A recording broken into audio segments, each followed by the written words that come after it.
Pemirsa, Asisten Perekonomian dan Pembangunan Sekda Aceh Teguh Ahmad Dade mengatakan, dalam upaya meningkatkan perekonomian di Aceh, setiap satuan kerja perangkat Aceh harus merancang program yang berindikasi pada peningkatan ekonomi masyarakat.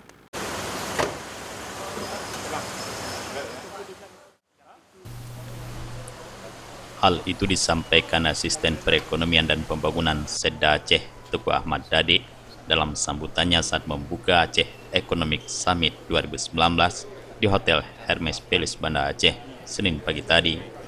Dalam kesempatan itu, Teguh Dade menyebutkan yang menjadi indikator perhitungan angka kemiskinan BPS, bahwa kemiskinan itu bukan hanya dihitung dari besar dan banyaknya rumah layak huni untuk kaum duafa, tapi juga pada rendah dan tingginya pendapatan masyarakat. Oleh sebab itu pula ia berharap harus ada pemberdayaan peningkatan kualitas sumber daya manusia untuk peningkatan perekonomian masyarakat agar percepatan pembangunan ekonomi Aceh bisa dicapai.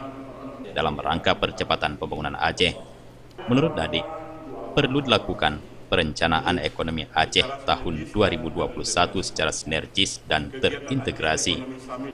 Jadi pertemuan ini adalah salah satu untuk memberdayakan pemikiran-pemikiran di bidang investasi dan ekonomi. Jadi kita harapkan supaya dari forum summit ini bisa melahirkan beberapa masukan-masukan nyata. Jadi kita jangan banyak kali menggunakan bahasa-bahasa langit, tapi gunakan bahasa-bahasa aplikatif yang bisa dikerjakan.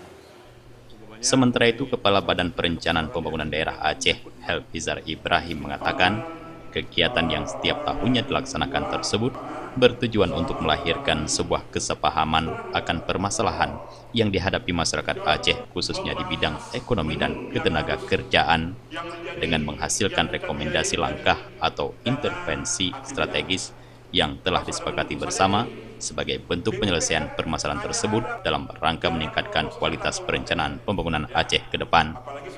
Dari Banda Aceh, Tim Liputan Aceh TV melaporkan.